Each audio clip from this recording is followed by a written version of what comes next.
Welcome to Top to Bottom Male Romance Podcast, where we celebrate all things male romance. I am Jessica. And I'm Markie. And this is our September top episode. Yeah, and before we get started, I just wanted to remind everybody we do have reader groups where you can jump in and discuss our monthly bottom picks or any other cool male romance stuff that you've found and want to share among your tribe. We've got a group on Goodreads, and then we also have a group on Facebook. Both of those links are in the show notes, so you can jump in and join the fun. Another thing, we also have a Patreon set up. Our patrons get inside information about the authors that we're going to be having on the show, as well as the opportunity to submit questions that we could ask on their behalf. So make sure you go check that out as well. And don't forget that if you have not yet rated us on whatever it is you listen to us on, whether that's iTunes, Spotify, Stitcher, or anything else, make sure you go and do that because it helps other people find us too. Indeed. We do have a new Fresh Banana since it is the beginning of the month. Our Fresh Banana is author C.S. Joyce. They are an author of contemporary male romance. Their first book, His Heart or Mine, is due out September 15th. So brand spanking new author. They're not even published yet. So woohoo, you heard it here first. The blurb actually sounds pretty awesome. It is a story about two lives crossing paths at a wedding, which is always fun. And it sounds like they both have some things that they're running away from. So when they join together, they have some things that they need to overcome while dealing with this new sparkling romance. The blurb is very cool, but it's very long, so I'm not going to read it all here. But it is in our show notes, so I recommend jumping in there and reading it and being enticed. And there's also links to Joyce's website and all that good stuff, so you can check them out. So we had the amazing opportunity to talk to Charlie Cochet. She joined us for an interview, and we're going to jump into that here in a second. Before we do that, Markie, you said you had found Four Kings security stuff. Yes. So I guess we could go ahead and say that the bottom pick this month is going to be the first in the Four Kings security series by Charlie Cochet, Love and Spades. And the newest book just came out. But if you want more fun goodness, she actually has a free short story on her website set in the Four Kings security universe. And I think you can grab it until September 5th or something. So definitely jump in and grab that. So I have a Charlie Cochet story. You know how I am incredibly bashful about my audiobooks in my car. And if I'm in the middle of a super steamy scene, when I pull up to like a stoplight or something, I turn my volume down just because I'm bashful as hell and ridiculous. So I was listening to Against the Grain, which is Kale and Ash's story. And it was just what, like when I turn on my car, it connects to my phone and it jumps into the book, much like it is for everybody else, I'm sure. I was going to dinner with my mom and my fiance. And we don't usually take my car.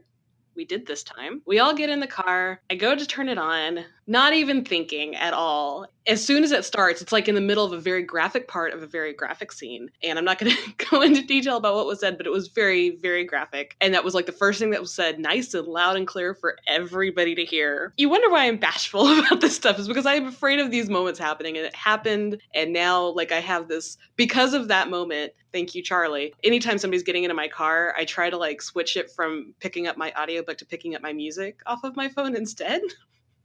Thank you, Ash and Kale, for that moment. But yeah, so that happened. And I didn't think of hitting the audio off button on the stereo, which would have been quick. I like fumbled with my phone to try to turn it off real quick. And that was mortifying. And nobody has spoken of it at all since that moment. They haven't brought it up. I'm super shocked that your fiance didn't give you all the shit for it, because knowing him as well as I do, I'm surprised he wasn't just like, what was that? He also knows how bashful I am and like how I don't handle being called out real well. Fair. So one of the reasons we're getting married is because he's great and doesn't rub my nose on all of my embarrassing shit. Yeah, he's a keeper. But yes, Ash and Kale embarrassed the hell out of me. Love it. The end. So, but Charlie was super great. She was super sweet, and we chatted. And God, I want to keep her. She's one of us. Yeah. It's one of those people that as soon as you start talking to her, you're like, yep, I think we're supposed to be best friends. She's good people. I like her lots. So I guess without further ado, want to go ahead and jump into the interview? Yeah, let's do it. Joining us today is author of the Fantastic Third series, as well as the new Four Kings Security series, Charlie Cochet. Charlie is an author by day, artist by night, always quick to succumb to the whispers of her wayward muse. No star is out of reach when following her passion. Welcome to the show, Charlie. Hi, thank you for having me. So what we usually always start with everybody that comes on the show is what got you into male romance.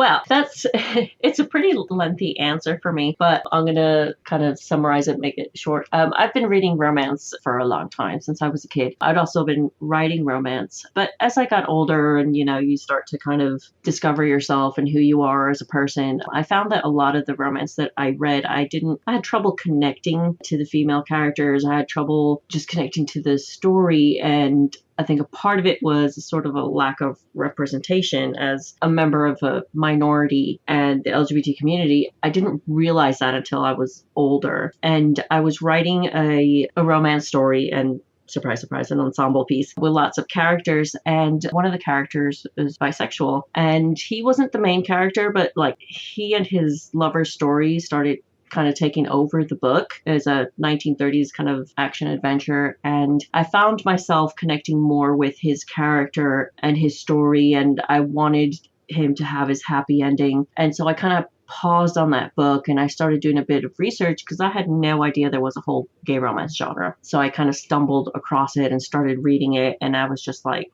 wow, for the first time, I felt a connection to these books, these characters, the stories. And so I decided that's what I wanted to write. And so that's what I've been writing ever since. And I just love being part of the community. And it's really helped me as a person, also help me discover who I am and where I belong and to feel a part of something. So I love what I write, and I love being part of the community. Yeah, I will say that when we started getting into male-male romance heavily, because we both dabbled in it, and then of course we plunged into the wonderful depths of male-male romance pretty hard. The first thing that we really noticed is how inclusive and wonderful the community is. Like that's what made us want to start doing a podcast in general, is because the LGBTQ community, but especially the male-male romance community, is so awesome. So I could definitely relate to that. Yeah, because it's just, I'm Cuban, so it's, growing up, I didn't really come across any romances that had many Latino characters, much less Cuban characters. And I just love the fact that I can do that. I can, write books with characters who are different parts of the spectrum and all types of LGBT characters, and put in that kind of have Latinos and Hispanic characters. So it's just amazing. It's been an amazing experience, and I'm just so happy. So your series, The Thirds, has recently ended. What was it like closing out that series? It wasn't as heart-wrenching as I thought it would be. I think it's because even though the series has ended, like the doors haven't closed on Dex and Sloan. So I was happy kind of bringing that part of their story to an end, because I didn't want it to be where we were going to be at like book 23. I never want to get to a point where I get bored of writing them or I'm not happy writing them. I love writing them. It still excites me and I still have so much fun with it, and the readers are still having fun with them. That felt right, closing it, that part of their story at that time. And I knew I could continue with them later on and do side stories, because the world is so big, it's so huge, there's so much potential for all these different spin-offs and different side characters and different branches to it. So I'm very happy with how it ended. I always wanted to end it on a high rather than have the series kind of start slowing down and ending on a low. So I'm very happy with it.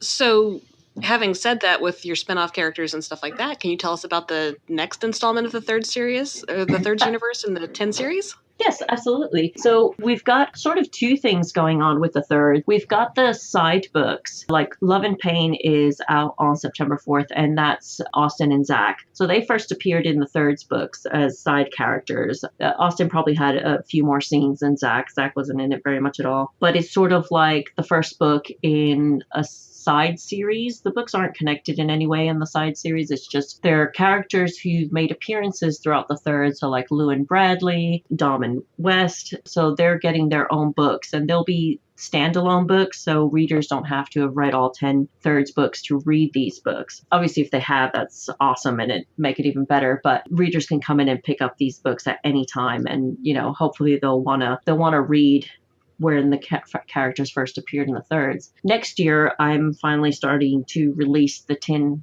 books, 10 series with Dex and Sloan on their new adventures as operatives for the Therian Intelligence Network. So that's going to be really exciting and fun. So it's still going to have the humor from the thirds and a lot of action and adventure, but it's also going to be challenging because they've reached a new stage in their careers where they're dealing with things they've never had to deal with before, and some of that stuff is going to be really tough on them. So I'm looking forward to it. I think Dex is going to be challenged in a way emotionally that he's not been challenged before.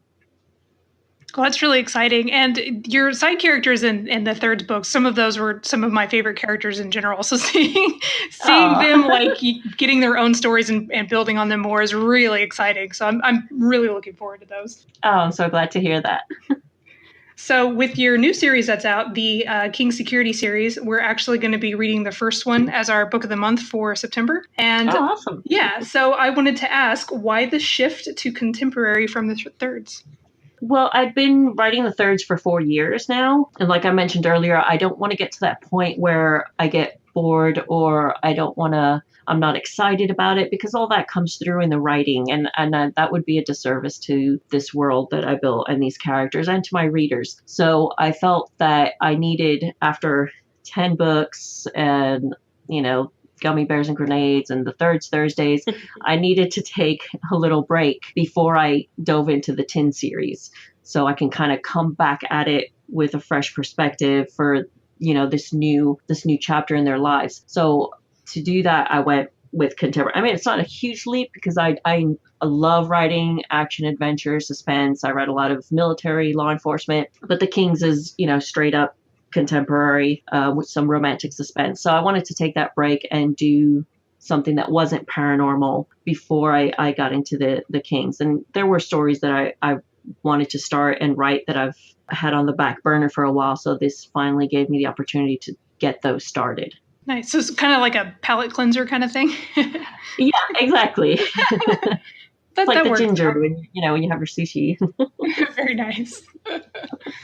So for fans who haven't dove into the new series yet, what can they expect from this one? With the new series, it's still I love humor, so pretty much everything I write has got some humor in it, and it's got action. And with the Kings books, the 4 King Security is 4 books, and each book is a different member of the 4 Kings. So it's a different couple each book, and then there'll be the spin-off series from the Kings, which is 4 more books, and that's some of the guys that work with the Kings or who are like a part of their little makeshift family. So it's a lot of fun. It's more romance focused than the thirds, and each book has its own kind of standalone plot. So it's not a straight on true series where you have to read each one in order. But it's a lot of fun, and I love writing the guys. They're all very distinct personalities. You have these ex-special forces soldiers who are best friends and open this private security company. And it takes place in St. Augustine in Florida,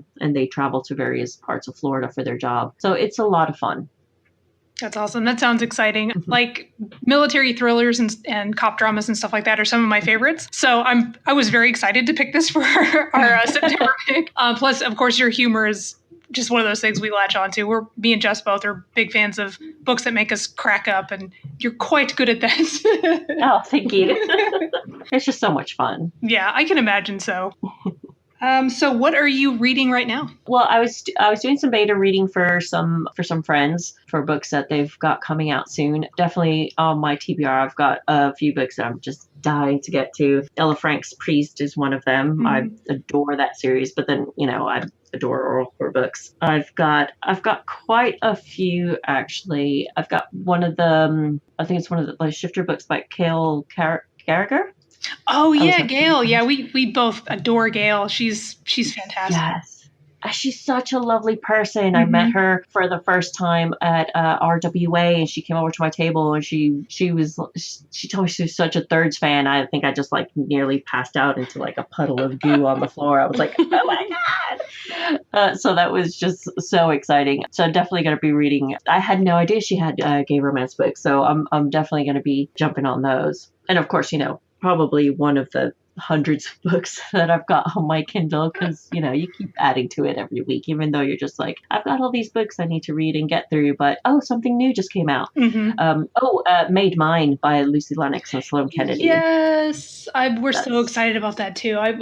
When Sloane announced that she was doing a crossover with Lucy, I about fell out of my chair because we're such huge fans of both of their worlds. So the fact that they joined forces like that is it's so exciting. Yeah, I love them both individually, and when they write together, it's just amazing. So I'm really looking forward to that. I actually had just finished Hudson's Luck of like last week, and it was so stinking cute. I loved it.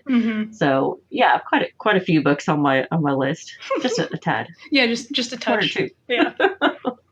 Well, this genre too, like there's most of the romance authors will just pump these books out, man. Like you've got your steadfast ones you always download, and it seems like as soon as you turn around, they've got another one. You're like, oh my god, I haven't caught up from like the other 80 authors I'm in love with. I know it moves so quickly, and I think one of the things that it's just like I've discovered now that I've also self-published, because the Four Kings is the first series that I've published on my own, and I think it's just the production time is so much shorter. I mean, everything is on you, so you're in control of everything. But once the book is written and it's off to edits, after once the edits are done, everything else just flies by because it's just a quick process. Obviously what takes the longest is writing the book and getting it edited and proofed and all that. But the production time is cut so much shorter, which means more books, which is awesome. Yeah, always a good thing.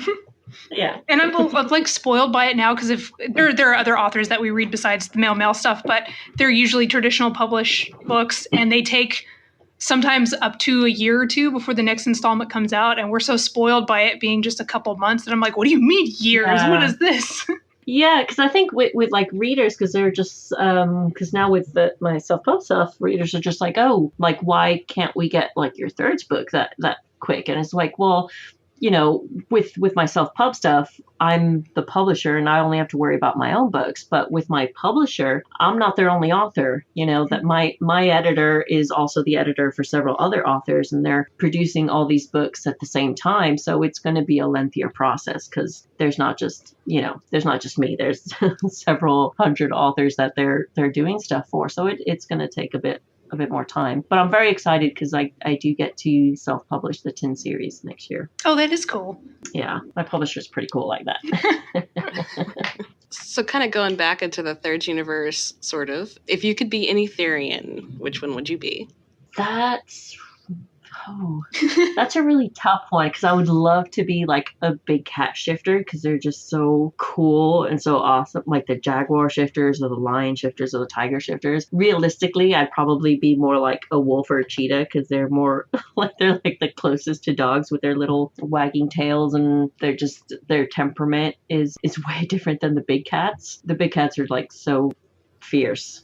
So I would probably end up being like a wolf. I would like to say cheetah, but cheetahs they're more jittery and anxious, and they don't stay still for very long. So probably I would say a wolf. I can hang out with Hudson and steal his biscuits. I think it would be tough to be a cheetah just because I'm so attached to coffee and any type of caffeine, and we all know that's not a good combo. Yes, no, that's definitely a no for Kale. Coffee is not. I think the fumes alone would be enough to like set him off. Yeah, I'm too attached to coffee. That would never work. Yeah. So cheetah's definitely out of the question. Oh God! Just as an aside, I have to bring it up. The book where he downs coffee by mistake and freaks out was probably, I think I read that scene twice because I was like, I have to relive this again. It was so hilarious.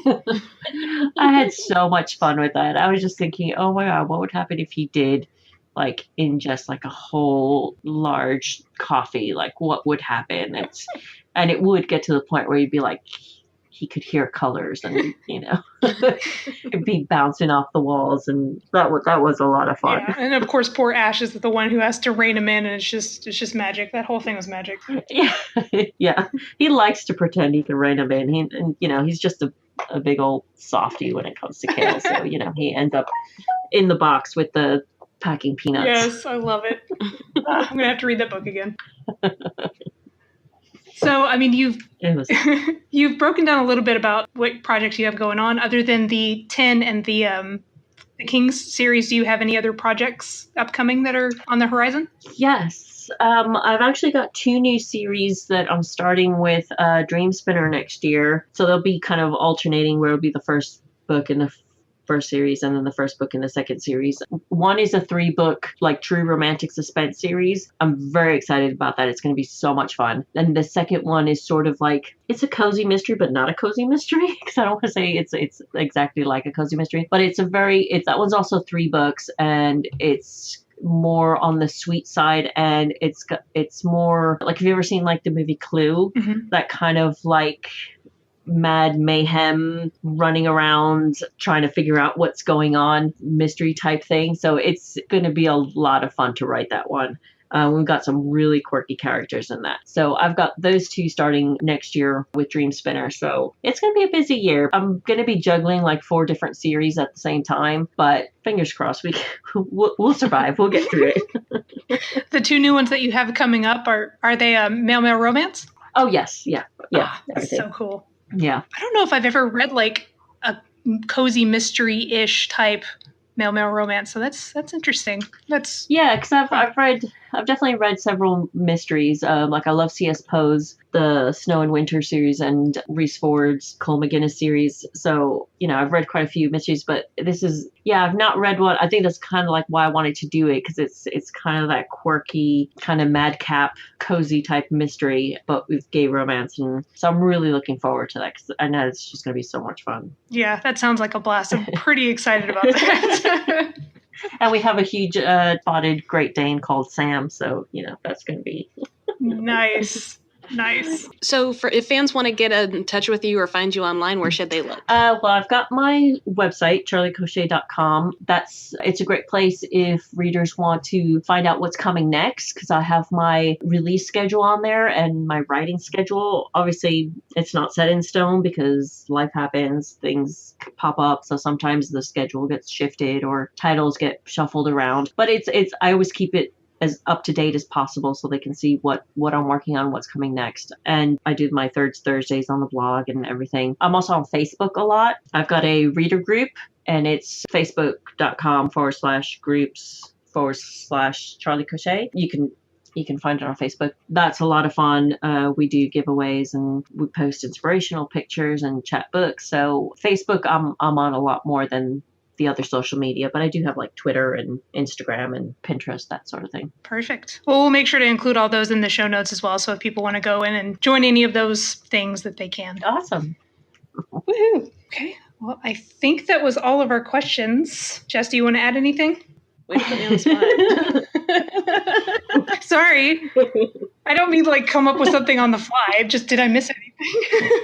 No, that was my notes. That's all I've got. But thank you so much for being here. We were so excited to have you join us on the show, because we've both been big fans for quite a while. Mm-hmm. Oh, thank you so much for having me. It's so exciting. I haven't really, podcast is kind of like a new thing for me. So I'm slowly kind of starting to get used to doing more of them. So I was really excited about doing this, because it sounded like a lot of fun, and you guys do such a great job. So thank you so much for having me. Thank you so much. Thank you again, Charlie, for coming on and talking with us. It was so much fun getting to hang out with you and talking about the Thirds and the Four Kings Security series and everything. You're fantastic, and we love you. So join us at the end of the month, where we're going to talk about Love and Spades, the first of the Four Kings Security series. And that's our book pick, so make sure you pick it up, join us on the reader groups, and tell us what you think. Mm-hmm. So yeah, that's all that we had for our top episode. Like Jess said, jump in and talk to us on the reader groups. We love interacting with you guys, and I guess we'll see you at the bottom. Bye.